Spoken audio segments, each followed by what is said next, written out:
Welcome to Empower Her Radio, the space for powerhouse women ready to step into their next level of abundance, purpose, and personal freedom. I'm Dr. Corey Winn, a high-performance coach, doctor of physical therapy, philanthropist, and business consultant. I help ambitious women align with their highest calling, expand their wealth and impact, and create a life that feels as good as it looks. If you're a high-achieving woman who's built success yet finds yourself craving more alignment, more purpose, more ease, you're in the right place. Here, we bridge the gap between ambition and fulfillment. Through transformative conversations and proven strategies, you'll gain the courage to step into the fullest expression of you. Build a powerhouse business that aligns with your expertise and divine gifts, and lead your life, both personally and professionally, with unshakable confidence, worthiness, and compassion. This is about expansion, legacy, and owning your power unapologetically. You already have everything inside of you to create a life of unlimited possibility. It's time to unlock it. Welcome to your next level. Let's dive in.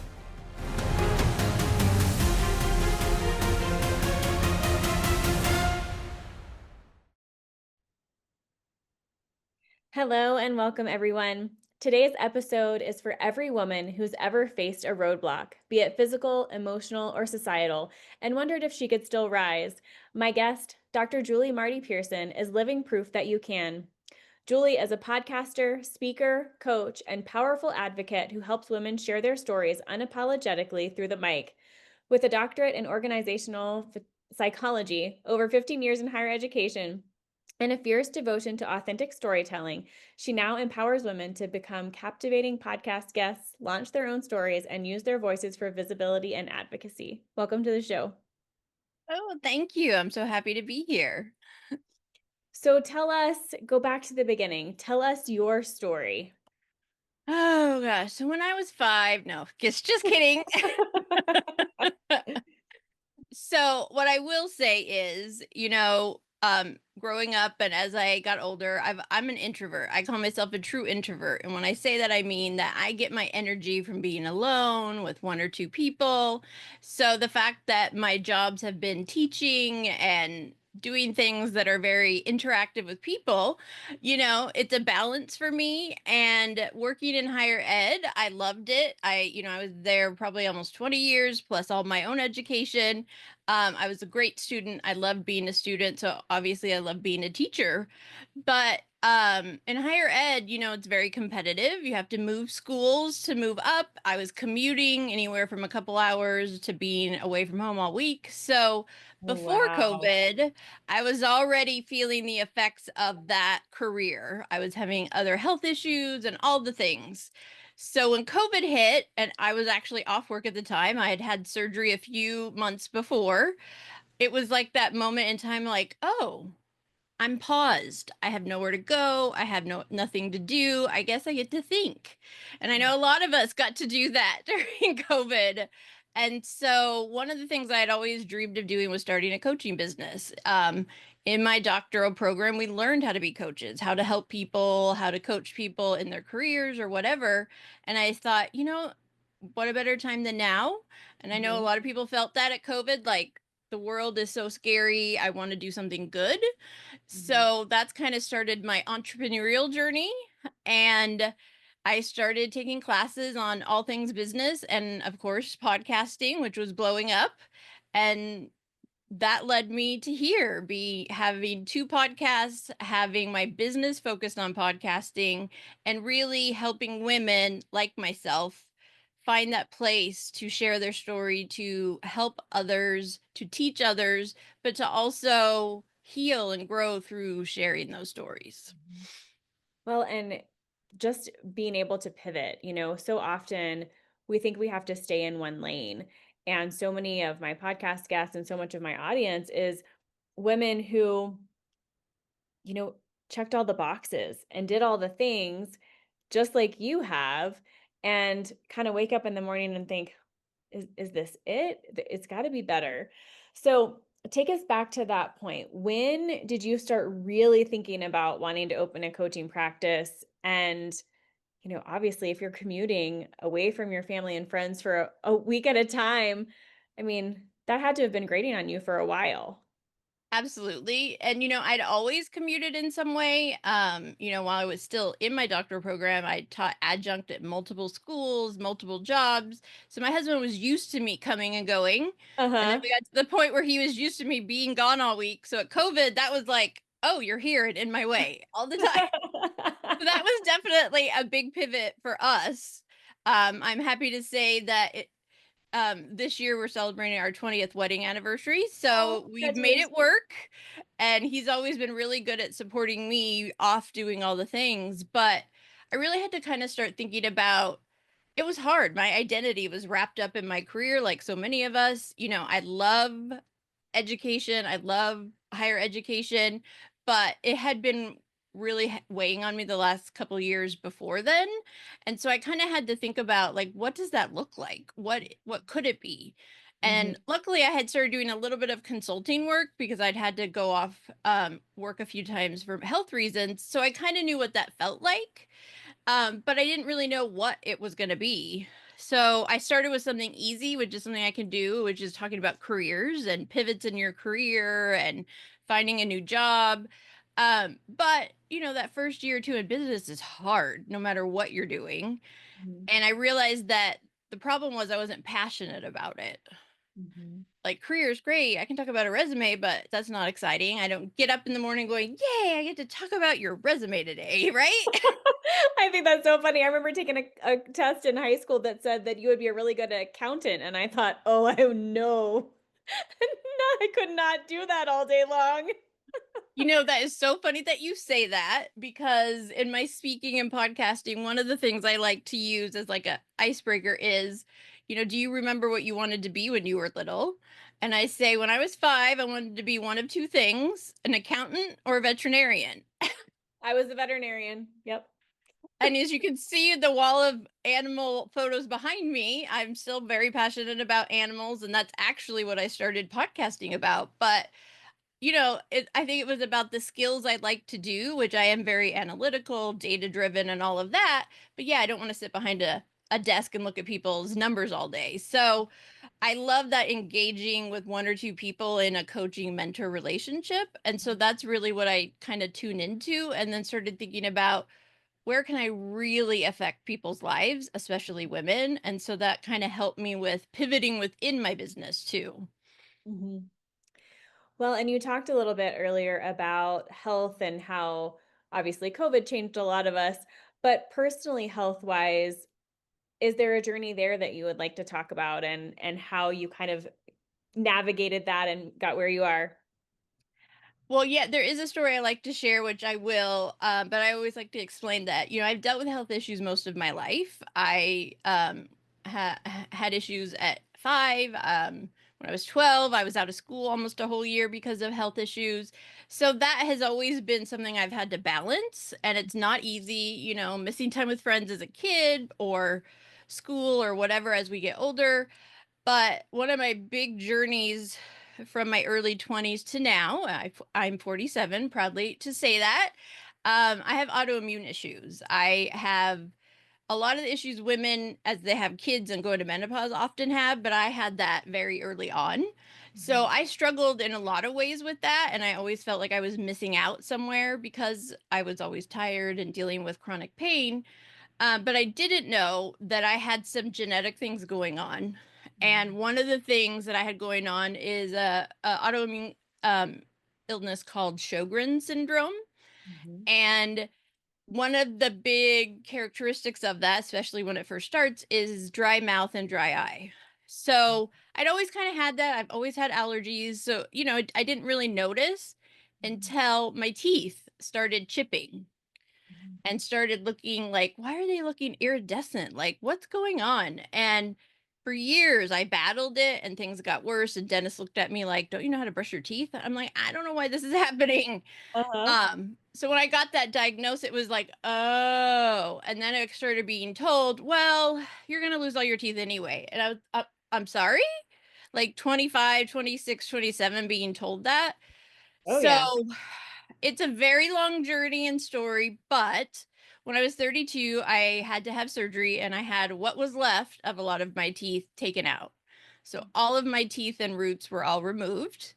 And these are dentures, fake teeth. They're beautiful. Absolutely beautiful. And, it was actually having a dentist that stopped and looked at me in the eye and said, I am so sorry you've had to go through this. I can't even imagine. Well, we need to get it out and get you healthy. And that was kind of a pivotal point in my life because I had felt for so long like something was wrong with me. Why is this happening? Why can't I fix it? And he was like, you're like fighting against your genetics. There's nothing you can do. We have to get it better. And that was very hard as a 32-year-old to finally say, okay, take out my teeth. I'd had braces. I had done all the things. I'm like, Mom, I'm sorry. You spent all that money and now they're gone. It was very hard. And what I have learned since then is I didn't realize at the time, but I was grieving the loss of my teeth, of who I was and what I was going to be for the rest of my life. And that may seem silly to people, but I think if you really think about it, when you go through something hard like that and it shifts your physical being in some way or ability to do things, that it can be very traumatic. Mhm. But it also can be very transformational. And so that's the part of that story I try to focus on now. Well, and I think that can resonate with so many people, not necessarily specifically the Sjogrens, but just for one, having the intuition that something's wrong and being dismissed for so many years, because as women, hello, that's like stamp on the forehead, dismiss me, I'll move on to the next person. Um, Right. and I think for some people, finally having a diagnosis is very comforting and having a direction.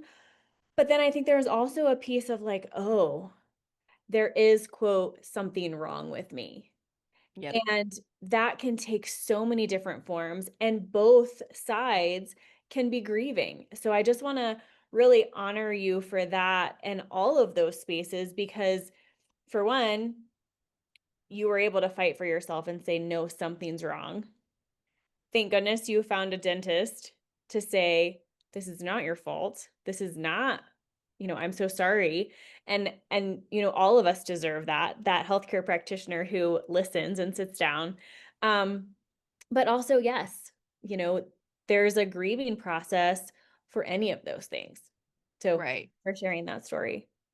And I will say it's funny that, I've always been a very private person. And so when I went through the surgery, very few people knew. I didn't like talking about it. And there were things I was doing I didn't even realize was doing. And after people were like, oh yeah, I wonder why you always cover your mouth when you talk, or you don't do this, or you do that. And it's like I had no idea how even my behavior had been shaped by what was happening. But it was actually a friend of mine's podcast about being a widow of all things, which I am not, and her cancer journey, which I've never had, talking about how she had to lose one of her eyes because of the cancer and how she had to grieve it.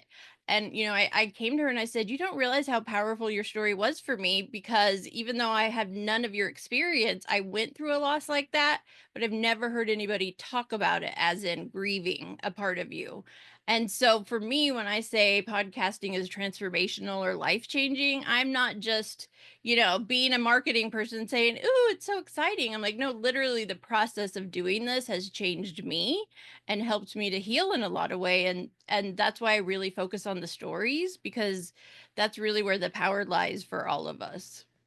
Yeah. And, you know, um, someone very close to me had breast cancer a number of years ago. And hearing you talk about the grieving process is really kind of what it goes through. And, you know, for so long, I think she stuffed it in a box and I'm fine, I'm fine, I'm fine. And finally, one day she just kind of broke down and she said, I feel like Frankenstein because, you go through a double mastectomy or you go through a lumpectomy or you go through chemotherapy, whatever it may be. And what we consider what we should look like or how we should present ourselves is drastically changed. Yep. So telling, and I'm sure that you'll speak to this, but I always thought that my story wasn't powerful.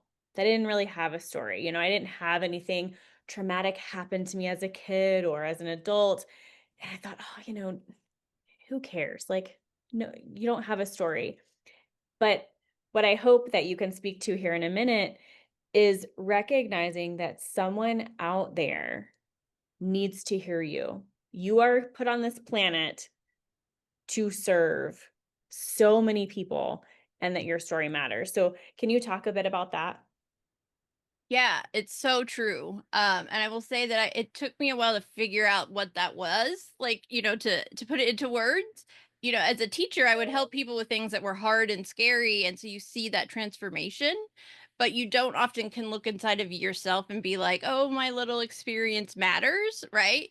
And it's funny because one of my little tagline is "Your story matters." I'll show you one of my little stickers. Oh, I love that. Because and again, I focus on women because I think as women, we are told most of our life by society, our families, Mhm. you know, you don't want to be heard, to be seen, not heard.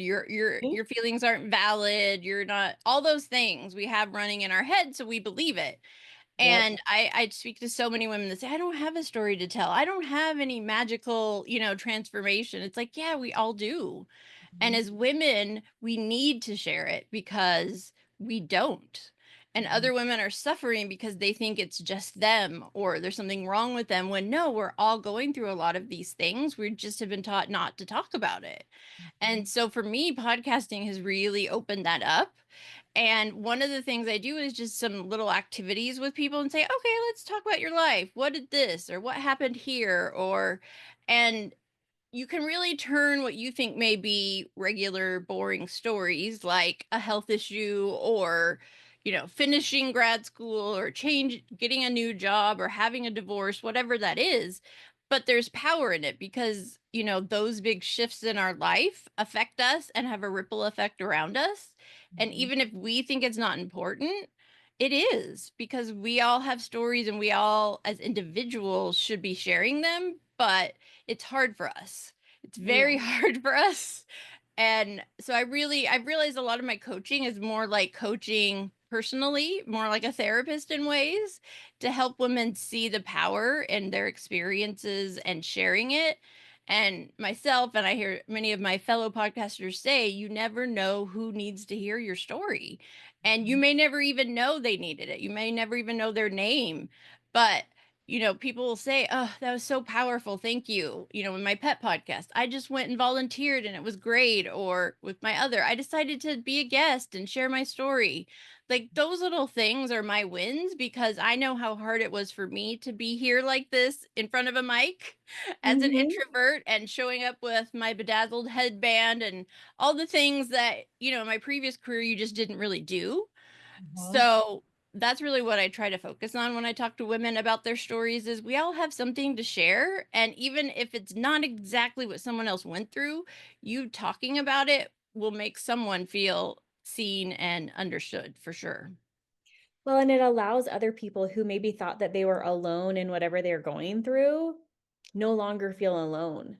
I mean, and it's so funny because bringing your bedazzled headband and your true self, that authenticity also makes you relatable. It makes Right. you approachable. And I didn't realize for so many years I had this like perfect facade, you know, d but don't touch it because it's all gonna fall down. And one of my good friends at work years ago, she said, "Oh my gosh, Corey, you always have it all together." And I looked at her and I was like, "I put my makeup on in the parking lot this morning when I got here." And she was like, "Are you serious?" And you could just see this like weight fall away. And I thought, "Oh man, I've got to do a better job because I do not have it all together." And I think that's so true, especially women. We have like these personas, right? Like I had my work persona, my family persona, my marriage persona, my friend. And we think like we have to keep everything in boxes. Like I can only share this here, but not over there. And I know there are some careers where it's true, especially corporate. You have to, fit in and do the things. But I think that for women, especially as we get into our 30s and 40s, we kind of take ownership of the power we have in sharing and being like, look, Got chills. I ate ice cream for dinner last night. We're all just hanging by a thread, right? we have to be real with ourselves, but also that's the connection, that authenticity. In business, you don't want to look like everybody else. You need to look like you because that's what's going to connect with people. Right. And, I was speaking with someone earlier today. We were talking about how there's billions of people on this planet.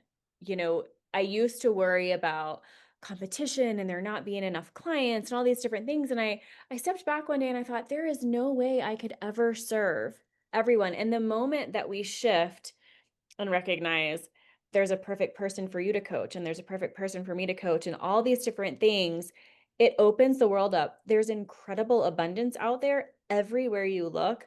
We're not lacking for any of that. Oh my gosh, so true. And our culture is competitive. Do this, be number one, A plus, whatever. And I was in that. I was always stressed out when I didn't get the grades I wanted. But that was my own internal thing doing, and no one else was saying that to me. And I always say that in podcasting. Look, I may not be the right fit for you. I can send you to someone else that may be a better fit. Not everybody's supposed to be my clients. Like, and also this comes up in podcasting when I meet women and they're like, well, I want to be a guest, or I've been guesting, I really want my own, but there's so many podcasts out there. It's like, no, yeah, there are, great, but yours is different. For whatever reason, it's different. And we really have to push ourselves in those times because it's so easy to give up and say, oh, everybody else is already doing it so well, I don't want to do it, right? Well, and you think about how many different tennis shoes are out there, how many different brands of socks or whatever, like they're all out there because they're all needed. And everybody there, there's an audience for all of them. So, yeah, I love that so much. So when you think about all that you've done with your podcast, you've kind of bridged podcasting and advocacy. Can you tell us about that? Yeah, so when I was taking those podcast courses back, 4 or 5 years ago, at the time I was career coaching, so everybody said you do it about what your business is, right? And so for like Uh-huh. 6 months, I worked on it. I did this, did that, but it just never went anywhere. And I don't really remember what made me realize it, but it was because I wasn't excited. I wasn't passionate about it. And so I said, okay, I'm just gonna get on Zoom with some friends, talk about our pets. Who can't do that? Pet parents know you can always talk about your pets and just see if I even like it. Like I want to do it before I put all that effort into, launching it. And so that's where the story of my pet was born.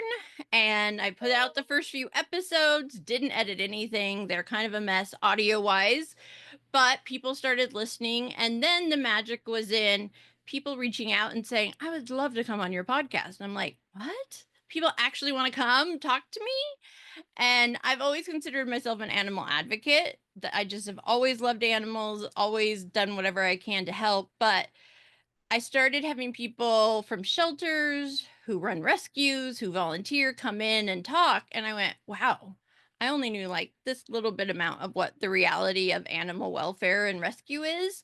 And so, as more of those types of guests came on my podcast and I learned and I grew in those areas, I started realizing how few people really understand how shelters work. Why should you adopt? What is fostering?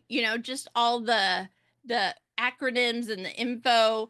And so that's where I kind of really decided, well, I'm going to focus on that part of it and interview more and more people around that. And so that's where the advocacy for me started, even though probably at the time I didn't realize it.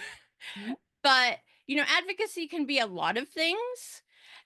One of the most powerful things we have in terms of advocacy is education, is educating others on things they don't know, they've never experienced, they've never seen. I mean, that's why our world is the way it is, because people don't ask questions, they just get mad or Yeah. say, you're wrong, I'm right. So that's really where the advocacy came. But I also say it in that it wasn't just me talking about it, like, oh, go do this. Like, I started doing it. I Mhm. volunteered at my shelter. I, started learning about more of the rescue groups in my area. I fostered kittens for the first time.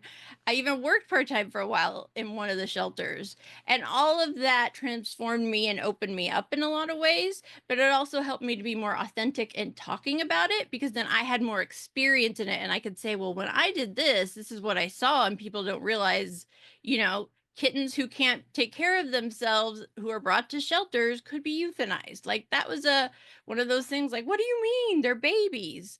Mhm. So the advocacy really came in with educating myself and learning and growing within it, and then kind of transferring that out to others so that they can hear stories that they probably wouldn't hear anywhere else.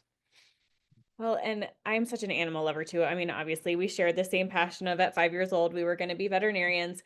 But when I just think globally about stories of animals, when I open my Instagram, most of my feed is houseplants. Clearly, I'm a houseplant lover, and dog videos, swimming, that means something to so many people. And I also feel like deep down, most people, you can get on a level playing field when you talk about animals. Regardless of your creed, your religion, your race, your gender, your political views, you start talking about animals and it brings people together. Have you found that? Oh my gosh, yes. I mean, you can be like uncertain in the scary place and like, oh, my cat, your cat, you have a cat? Let's talk about your cat. There's Uh-huh. like this, like you were talking about earlier, this guard we kind of let down. And, also in society, we're taught not to talk about our animals. Like, they're not your kids. Don't talk about them like that. It's like, well, for some of us that, well, for everyone, hopefully pets are your family, but it's also different for those of us like, I don't have human kids. I only have fur kids, Uh-huh. and they mean something to me because they're an integral part of my everyday life. Animals have always been very healing for me through my health issues. But I also find that, when you connect with someone on that, there's just nothing else. And, the internet was built on cat videos, right? I mean, Instagram, when I first got on it, that's all it was. It was a lot of cat and other animal videos. I had an Instagram that was for my cat Frenchie. And, I had all these followers. So what was great for me is I tapped into that when I started my podcast. But it is also because you never know what someone is going through on the inside or behind closed doors. And talking about pets is something we can connect on. It's happy, it's emotional. And what I have learned in interviewing other people who love their pets and animals in general is there is a story there. There's some transformational reason that as an adult someone got their first dog, or, as a single man with two cats, how those cats helped him survive depression and suicide attempts. Like, people don't realize how they fit in, especially with mental health. And I think it's that connection, it's that community we're all seeking Mhm. that are hard to connect with people, especially in the virtual world. And I have found that animals connect people very easily. And I've met some of the most amazing people through my podcast all over the world. But I've also realized, hey, there are a lot of women out there like me in their 40s, don't have kids, love animals. And it was like I felt seen in meeting all these people as well. Oh, I love that so much. Yeah, we rescued a Great Pyrenees mix, and I've never had Great Pyrenees before. I knew nothing about them. And oh my gosh, their personalities are so funny. She has brought so much joy to our lives, but she is like that cat with the side eye of like, no, I'm not gonna do that right now. Ask me again in 5 minutes. And whereas our other dog is like just sitting there waiting, like, Hmm. what are we going to do? Well, first of all, our pets are so entertaining, right? That's why a lot of us keep them around. But yeah, I think that, and if you don't have pets, there's nothing wrong with you. I'm not saying that. But Right. when you have a love for animals and pets, there's this connection because you know what that is that they experience and why we're connecting about it. But yeah, animals have personalities just like us. And I grew up with dogs. I love dogs. My mom was always allergic to cats. We realized it was more of a fear of something that happened as a kid than allergies. But she'll say all the time, oh my God, I never knew this about cats. And I just can't believe they act like this and they have personalities. I'm like, yeah, we have three cats and they're all very different. Uh-huh. But that's just like people. We appreciate those differences. And some of them make me laugh. Others make me go, right, really? You couldn't get off the bed to throw up today? Thank you. You know? Well, and it does. It just puts everybody on a level playing field. And I would I would venture to guess that opening up a conversation about a pet would then open up a whole other conversation and doorway to talk about things maybe that are more uncomfortable that you would never have like walked into a room and said to begin with. But I think in the temperature and the climate of the world right now, with so, like you mentioned earlier, with so much hate and division, that if you can open the door in any way and have a discussion with someone about not about politics or religion or creed or whatever, but it just opens the door. And I think it allows people to recognize, oh, we do have a lot in common. And just with you empowering women and their storytelling, oh, I'm not alone in that. Oh gosh, I thought I was the only one suffering through that. Right. So when you think about helping that woman start their podcast, I have several colleagues who are like, "Oh, I don't know how you do that." And I was like, "You know what? I just took the leap one day and said, "We're doing this."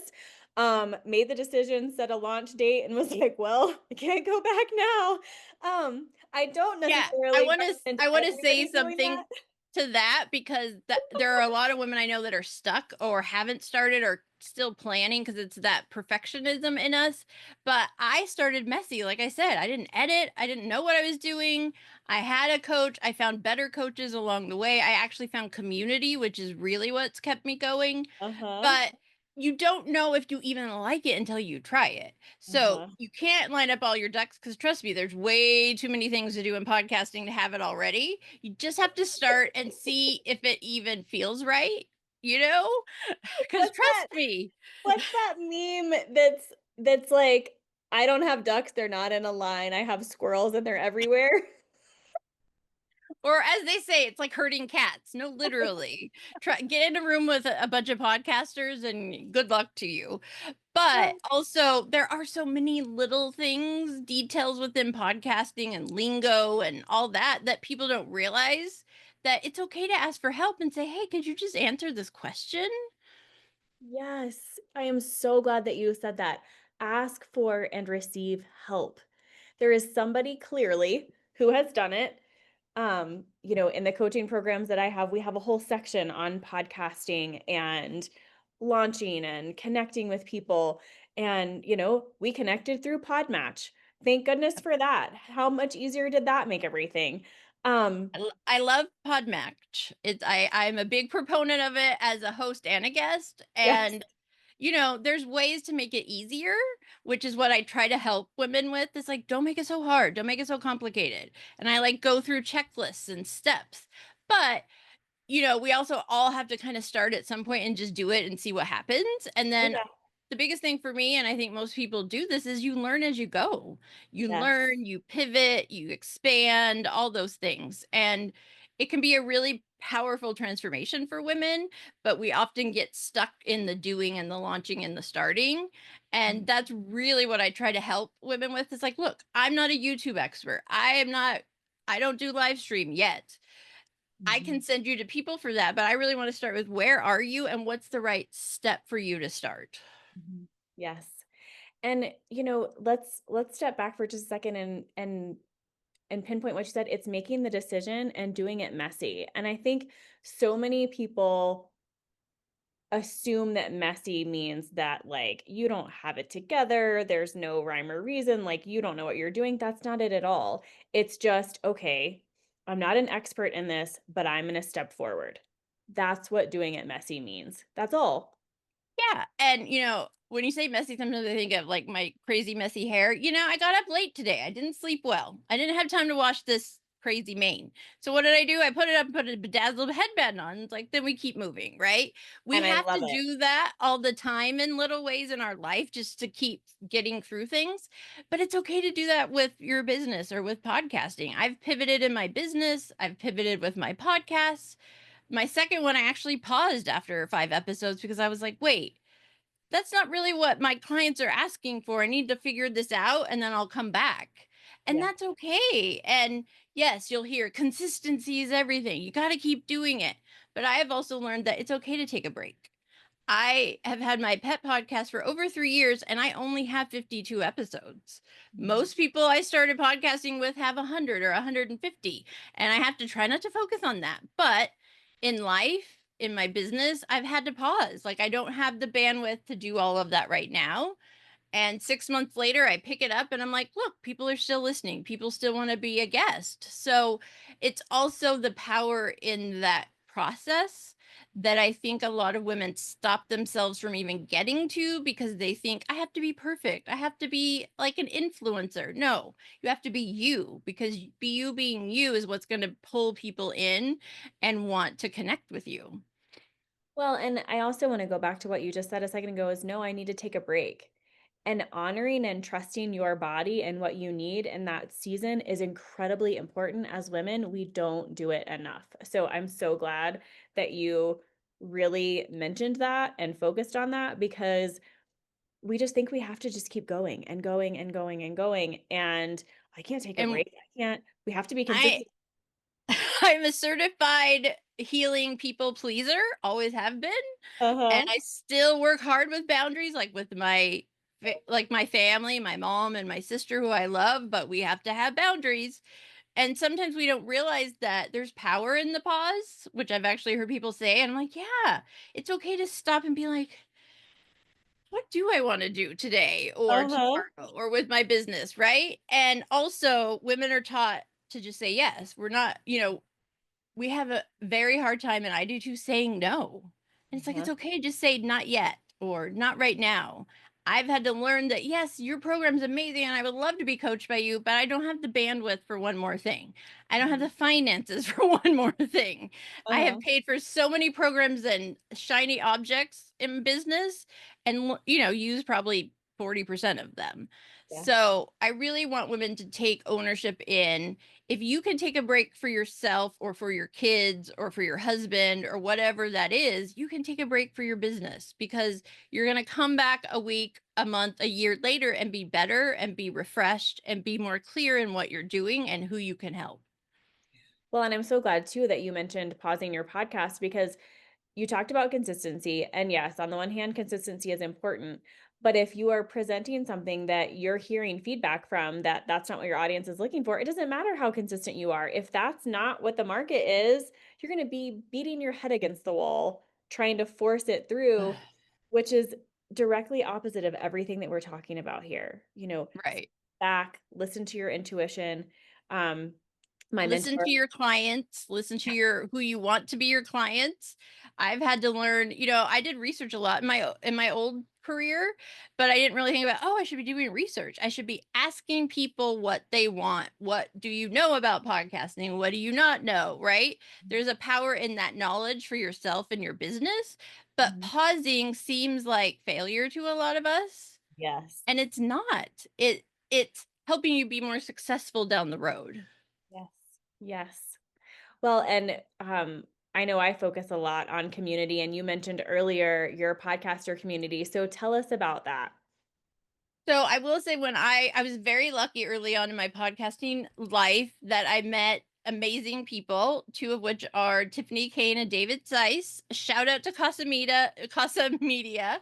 And they created this community of podcasters. Yes, we paid a membership fee to be a part of it, but there was a connection we all felt really early on.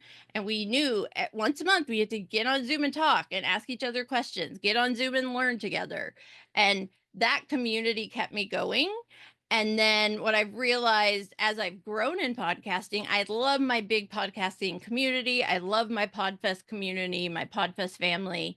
But as women, in podcasting, we're dealing with different blocks maybe than other hosts like men are, or male hosted types of shows. We talk about different things, just like we are here, than male shows do. And we also talk about different things.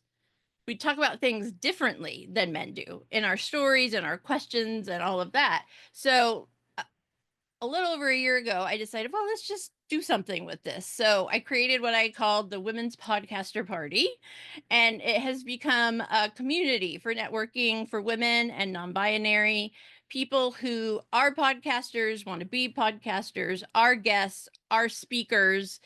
and I want to learn more, want to grow in that space. And it's a free place to come, network, listen to other people, but it's also a place to ask the questions, Mhm. to say, well, I want to do this, but I think it's a little stupid. And then be like, oh, no, no, no, we'll walk you through it. Right. And I know that has helped me so much in my life, but also in my business life. And so I'm trying to cultivate that for other women where they feel safe to come and say, I've never been a guest. I'm afraid of being on video. I have no idea how to prepare, all those things that no one's supposed to say. Yes. Yes. And making it a safe place. I love that so much because there are so many women, and I was that woman at one time, afraid to ask a question. Well, what are they going to think of me if I don't already know that? Okay, newsflash, you cannot be an expert at everything. Right. Like I've been podcasting for 4 years. I don't know everything. I Yeah. have friends who have been doing it 10 years, 15 years, and they say, I'm always learning something new. That's what I love about podcasting because obviously I have 2 masters and a doctorate. I like to learn. Yes. Yes. And so that's what I love about podcasting. And that was that shift. I realized I love doing this and learning. I love teaching. Oh my gosh, I should put those 2 things together. And Yes. so the community, but then also the teaching are really the components of podcasting that have propelled me into that being my business as well. Because I realized, gosh, there's so many women that if I give them a nudge, they might do something they wouldn't have done without that. Mhm. Well, and it opens up space for women to reach out and say, come with me. And I Yes. think for so long, I know there was so much competition growing up between women and Yep. judging and whatnot. But the moment that you step into the right room, and Yep. that's not the same room for everyone, but the right Yep. room for you, where the women are there specifically to help you and nurture you, it's like the most refreshing place you could possibly find yourself. Oh my gosh, there's so much power in community for women in all ways. And I think that I didn't have it in some ways because I'm not a mom. And so I've always kind of felt on the outside because it's like women are moms and then hi, I'm over here. But my pet podcast, like I said, connected me to women who were like me, who Yes. were amazing, smart, talented women who were running businesses or organizations or whatever, but they were pet moms, they were fur moms, cat moms, whatever you call yourself. And so then I found a community in that. And I was like, oh my God, I feel so seen. I had no idea there were so many of us hiding, afraid to talk about it. But Mhm. also, I've had a lot of people come to my networking events and say, oh my God, thank you for this. I learned so much just by listening to everybody else talk about what they do or how they do it or what they went through. It's like, yeah, that's it. Like, you realize when you have that safe space, that community, that it's like, it's okay to say, I don't know how to do this because, yeah, you can't know how to do everything. Like, I don't know how to live stream. I haven't done it before. That doesn't mean I can't figure it out. Right. But then I also know in working with clients in this world is everybody else has different strong suits, different good traits. I have friends who are great on camera, have no problem showing up loud and proud and energy, but they hate tech. And every time they go to edit an episode, they call me and like, wait, how do I do that again? That's so true. Oh my gosh. Or it may just be, let's be honest, it may be something that you are good at, you can learn, and you don't enjoy it. That's fine too. There's permission there. Delegate that task. And that's so true too, and that's kind of why I've set up my business in that, okay, I can teach you how to do it and walk you through it, and then you take that off, or I can say, okay, just give me everything, you show up for the interviews, right? We have different paths, we have different abilities. Not every business is ready to take on a whole podcast management, but Yeah. it's also doable for a solopreneur. I do everything. I do at this point in my business, which will have to change. I do it all. I edit, I publish, I do social, I do emails, I do all the things. Part of that is my own perfectionism and control I'm working on. But it's also like, it's okay for me to say at some point, even though podcasting is my business, that I don't love editing. It doesn't bring me joy. It's what I get Right. hung up on. So at Right. some point, I want to connect with the right one and then say, here, you edit my podcast. I can focus on more clients, right? Yeah. And I think so people are so afraid to say no, and especially in business. Like, I can't say no to this client. Yeah, but if they're not right for you, it's going to affect you. It's going to make you dread talking to them, be frustrated, hang you up when you could be spending that time with someone who is the right fit and really be expanding. Yes, I love that. Well, I want to be really respectful of your time. How can people get in touch with you? How can they follow you? How can they find your podcast? So my main business website is really easy, juliemartypearson.com. And podcast wise, anywhere on podcast players, YouTube, you can find The Story of My Pet, as well as Podcast Your Story, which is my other podcast relaunching. And please just follow me on social, follow the podcast, reach out, say hi, ask me a question.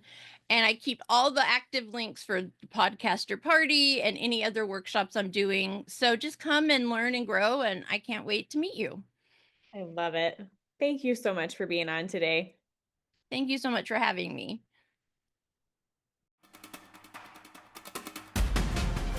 As we close out today's episode, I want to leave you with this.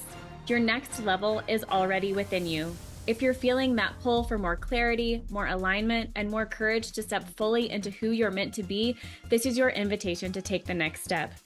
Whether you're an entrepreneur ready to scale or a woman standing at the edge of something bigger, the path forward starts with trusting your desires, owning your worth, and leading with your inner knowing. This is exactly what I offer.